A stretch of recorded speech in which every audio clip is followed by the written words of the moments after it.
howdy to you all. This is a very special episode of KI-Köpfe, which literally translates to something like AI minds, but German version with umlauts for credibility. And today we're doing something special. We are recording here live in Austin at South by. I'm Paul Elvers. I'm head of AI at the Funke Mediengruppe and also the podcast host of KI-Köpfe. And on this panel, we have two fantastic guests here. We have two perspectives, and we have one question. Where does Germany stand on AI? So please welcome our guests for today. Robert Heinrich, you head the AI and Data Division at Germany's new Ministry for Digital Affairs. So you're basically writing the rule book for how to work with AI in Germany. And Flora Geske, you founded summ, one of the first GovTech startups bringing AI into public administration. So you basically play by those rules, right? Let's kick things off. What brought you both to Austin? Flora, maybe let's start with you. So I think this is a great place to get inspiration and to really see how the future will look like. When I got here this morning to German House, I sat in a Waymo car that was basically driven by nobody, a robot car. And it really struck me how we are living in the future here in Austin. We can experience the future, and we can get inspiration of how we want to design that future by playing by the rules in Germany and how it's going to look like for us back at home. Judging by your head, it's not the first time you've been to Austin, right? Absolutely. It's my first podcast with a cowboy hat and cowboy boots. Nice. But it's not my first time to Austin. I love to come here every year. It's also the first time that we have a guest wearing cowboy boots in the podcast. So yeah, great to have you. Robert, what about you? First time in Austin? First time, yeah. First time. So let's kick things off, Robert, in terms of like the topic that we want to discuss today. So you work at the BMDS, so that's a new ministry in Germany. And what's the concrete mission of your division on AI policy, and what's different from what the economics ministry was doing before? Well, first of all, AI is such a big challenge. It's too big for just one ministry. There are aspects in almost any of the ministries of the German government. At the same time, there need to be one coordinating hub, and that is us. That's the BMDS. So we have all perspectives in view. AI adoption, AI regulation, AI funding, AI literacy, and so on. When it comes to our own specific responsibilities, we are responsible for the regulation, the AI Act, the implementation of the AI Act. We are also responsible for the data center strategy of the German government, and we are responsible for bringing AI into the public administration. We will probably talk about this later. Yeah, let's just pause here for a moment and dive into it. So the EU AI Act is something very specific to Europe in terms of regulation of AI, and some of it already is in effect, but most of it will be in effect then in August this year. How do you prepare companies for this new regulation in Germany? We try to make the AI Act for the German enterprises as easy as possible. So we have also agreed in our coalition agreement to make no gold plating, but to implement the AI Act as simple for the enterprises as possible. And this is what we're doing. We have decided to base on the existing and proven market surveillance structures which exists in Germany for a long time. That means, for example, if a machine from an industrial player is getting AI, they will be, their partners in government will be the regulation body which is already responsible for machinery regulation, which is very important, that an enterprise always knows we have just one spot in government which is responsible for us and not two or three. So basically you're trying to like introduce the regulation without creating too much friction for the companies. Exactly. Simple for the enterprises. On the front end, if you want to say, that makes a very complex governance structure in the back end, but this is our problem, and we don't want this to get the problem of the end of the companies. All right. And just 3 days ago, you announced a new initiative from your ministry, the Agentic AI Hub. What exactly is that? The Agentic AI Hub is kind of an interface between government and startups when it comes to AI solutions for governmental processes, a kind of a virtual engine room where bureaucratic problems are addressed to startups, and the startups find technical solutions for this. For example, for application processes. Application processes, for example, for allowances in Germany can be very complex, both for the government side and also for the applicant. And AI can help to make this much simpler for both sides. I see. Flora, I saw today when doing research for the Agentic AI Hub that you and your company are part of this program. How did you get into this? Basically with an application. Okay.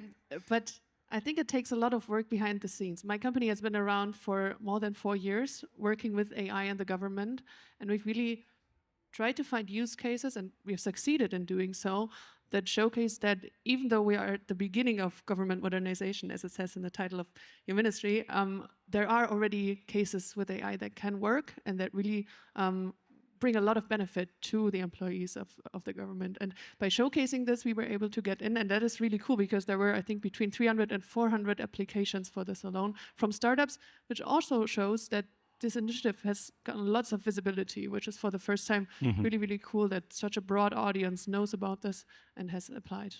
So that's like a few hundred, couple of hundred applications and just a dozen startups roughly got in, right? Yeah, so congratulations to that. But perhaps one follow-up question.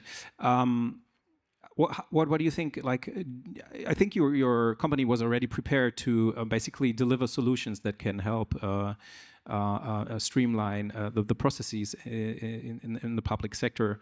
Perhaps you can tell us a little bit more about your company and what kind of approach you take. Yes, absolutely. So when we started out, we first developed a solution that basically helps to turn public administrative language, very complicated, very hard to understand, into easy language that is accessible for people who have difficulties to understand. For example, people with cognitive disabilities or with not so high reading competencies. And then we actually saw how well this works, more than 100 municipalities using this, and we decided to find out what else we can do with AI, because there's so much work to do in modernizing the government that we thought there must be a lot more. So we asked 100 of the digitization officers of German municipalities what they think are the most inefficient processes that they would like to digitize.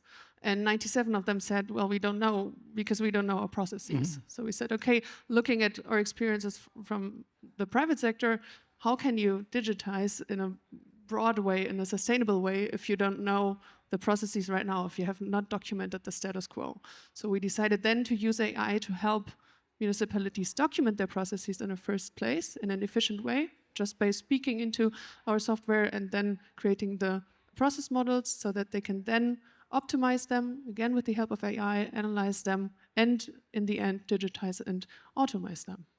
Okay, I see. So instead of like trying directly to solve the problems, your approach is to take a step back, analyze the big picture, find out what the processes look like, and then try to automate them, right? Yes, and really follow the startup playbook approach of asking people, where are you at right now? What is the stage that you're currently in, and what are the problems that we can help to solve, rather than just walking around with the technology and us having the idea of what to apply it to. Yeah, awesome. I think that's a very, very important topic to basically help improve the processes that we have in Germany and make them more efficient. So let's take things to a little bit more. So we've been discussing on a very abstract level now what you're doing. Maybe let's make this a little bit more concrete and talk about how this would look like for a municipality, and how do you like help solve the problems there? Like, and what are the problems that you're faced when you talk to people that are working there in these offices? Yes, so right now what most of them do is they've understood that they need to document the processes right now in order to then analyze them and make them more efficient. They are doing it manually. So think about a small municipality, small to medium size. They have 3,000 processes that are going on every day when a citizen comes and wants to apply, for example, for allowances. And they need to document all of those manually. Some of them have projects of up to 10 years that they need to perform in order to do this manually. So with our software, they can do it a lot faster, and they can use our software to organize and then also optimize the processes. And in the end, that is our vision. Our process models will also be able to help them to automatically then perform municipal processes. All right. Robert, maybe you can add on what the other startups look like that are now part of the Agentic AI Hub, and what is your broader mission with the initiative? Let me start with a broader mission. I think that government processes are just made for AI because they are regular. There are few exemptions, and they're regular, going on and on and on. And that's just a fantastic opportunity to use AI. I cannot sum up all 18 projects here, but let me maybe highlight 2, which I read on from our kickback workshop on Monday. The first one is there are so many meetings in governments, and there is now one project which wants to develop an application for protocols. You record the meeting, and then you have an automatic protocol with the results, which is a great thing. It will save a lot of time for government officials who used to be responsible to write them.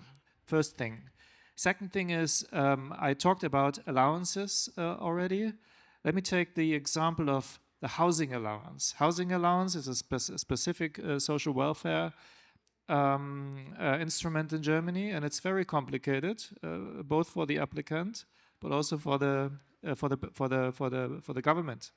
And there is another project on this, and I'm really looking forward to it, how it develops, to simplify the processes and to make AI part of the process of a housing allowance. That means scanning the applications for missing documents, for example, giving automatic agentic feedback. There is something missing. Hey, you have to send this and that, and so on. So this is a second example, which I'm really looking forward to see the result. Awesome. Let's switch to because I think you're in a dual role. Basically, we're talking now about how can we make our governmental processes more efficient. And then you also have the role of bringing the EU AI Act into effect. And we've briefly touched upon this. Maybe we can get back to this as well, because I think it's also very interesting to talk about that. Maybe let's start with you, Flora, from your side. So you're one of the startups, as every startup in Germany, who is now facing to comply with these regulations. What is your overall impression on the EU AI Act? I think my overall impression on regulation in general is that it is super important that we are fast with setting rules that help us apply technology in a way that is good for our society. I think people criticizing regulation because it's bad for business, I get that perspective, but I think as a human being, every one of us should be very interested in having regulation. I think the best way to deal with it as a business is to really look for use cases that can be made reality right now. So this is what we have done with both products.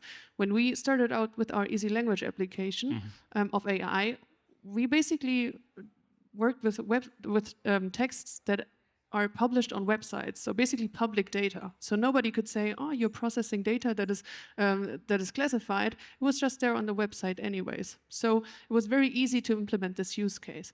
Now that we are working with municipal processes, it's the same thing. Basically, there's law written down where everyone can see how these processes should work. So I think you really have to think about the use case design and then playing by the rules that we set rather than criticizing regulation. Would you think that maybe sometimes you could be faster if there weren't any regulations? Is this something that you think of? Absolutely, yeah. I think we could be faster. We could also save money if we didn't have to get certifications.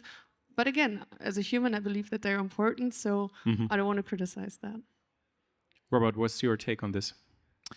Well, first of all, I agree that AI is a technology which cannot be unregulated, because it comes with tremendous opportunities, but also with some considerable risks. Just recommend to read the latest AI safety report of Joshua Benjo, where all the risks are written down: losing control, algorithmic discrimination, misuse, so on. So there needs to be a regulation. But at the other hand, this regulation has to be as lean and as clear as possible. And especially for startups, it has to be lean. Only big companies can deal with complex regulation. This is why we achieved in the so-called digital omnibus, which is a project which is going on in Brussels at the moment to improve the AI Act. And one of the things we already achieved there as German government is that there has been exemptions from this very challenging regulations for small and medium companies, which is important because, as I said, only big corporations can deal with very complex regulation, and the small companies are the one who suffer most of it. What would you tell critics who say, while we regulate, the US and China are already building the next generation of AI? Pardon?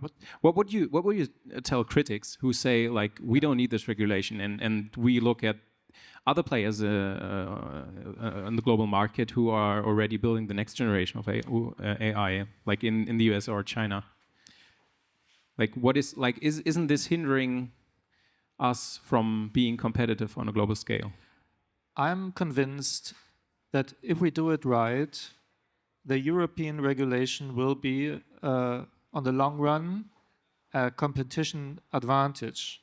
In the US, I think there is a kind of a scattered or not unified regulation. There is regulation on the state level, for example. In California, at the moment, is working on a new regulation, but it's not a regulation over the whole US-American market. And I'm convinced that a smart regulation, which is effective in the whole European market, will be an advantage, because in the future there will be no AI without regulation. It would be impossible, because there are so many, as I said, so many risks.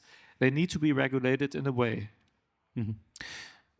Flora, I think one of you already mentioned that complying with regulation is often not a problem in terms of comparing companies outside the market and inside the market. It's more about whether you're a startup and you have the capacity to basically deal with it or not deal with it when you're a startup. So what is your experience in terms of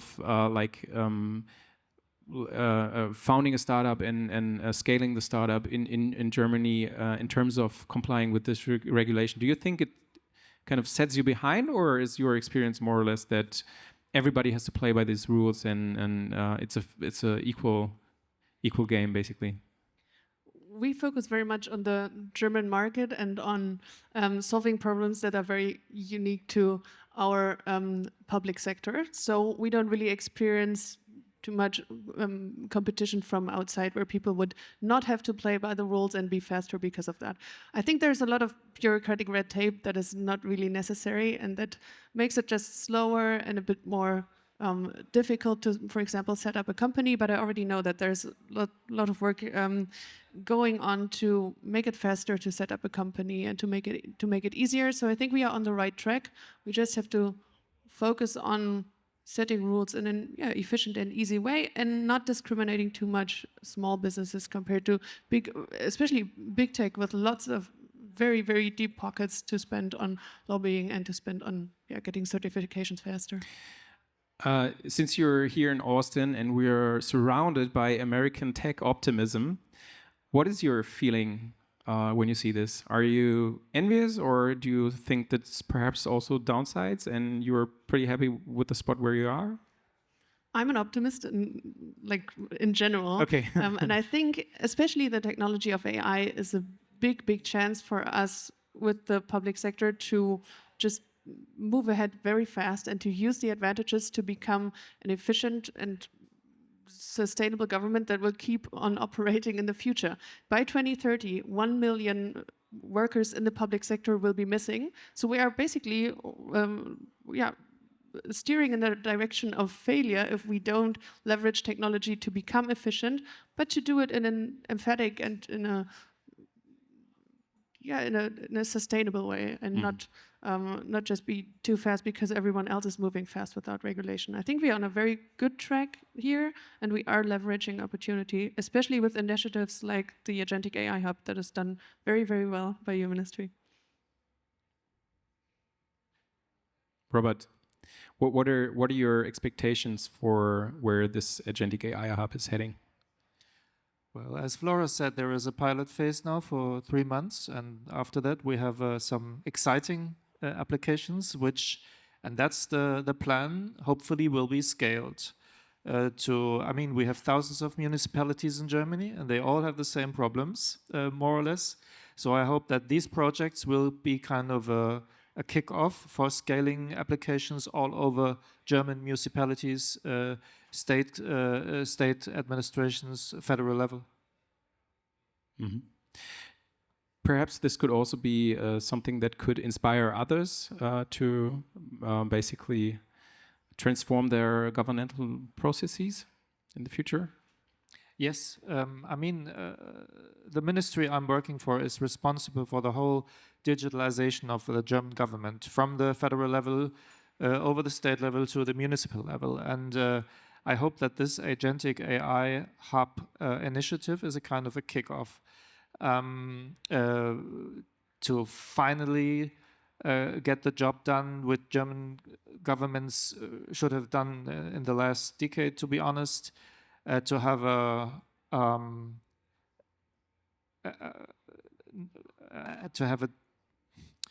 a set of tools. We call it the Deutschland stack, which follows the same standards, has intelligent APIs to be interoperable, and have solutions which can be suitable for all levels of government at the end, so that not as in the past was unfortunately the case, every municipality developed its own solution.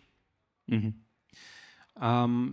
So maybe to kind of wrap things up already, since we're already running out of time, a short question to both of you.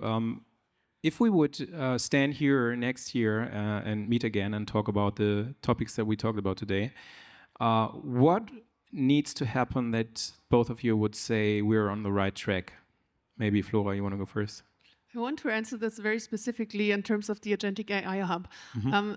This has been so successful from my perspective because there is co-financing for the municipalities to actually try out AI solutions and not having to pay out of their own pocket, which is really tight. So there were, I believe, 200 municipalities that applied to be part of these projects. And I think the main reason is because there was financial support. I would hope that in order to scale it, we sit here next year and this is scaled to 11,000 municipalities in Germany. So every one of those can use AI to leverage this opportunity of becoming more efficient and providing great service to the citizens. And I think one of the main factors is that co-financing from the federal level continues. And I really, really hope that this happens. And yeah, we sit here and we see scalable AI solutions throughout the entire public sector in Germany. Appreciate your optimism. Robert, what's your take? In 1 year, we will have successfully implemented the AI Act, not hindering innovation, but making AI safe. First thing. Second thing, Germany has successfully applied for at least one of the AI gigafactories the EU is calling at the moment. And we have tremendously accelerated the AI compute capacity in Germany in general. Third thing, maybe Europe, Germany, maybe together with France and other countries, is working successfully on an own EU frontier AI model with excellent scientists collaborating together to have the capability not only invent those smart applications we have seen in these days, but also on the foundational model side, have own sovereign capacities and not depend on other continents. Yeah, I love that. Let's hope to come back next year and see these things happening. Robert Heinrich from BMDS and Flora Geske from summ, thank you for this conversation. Really appreciate it. This was KI Köpfe live from Austin. Thank you all for listening and see you in the next episode. Thank you.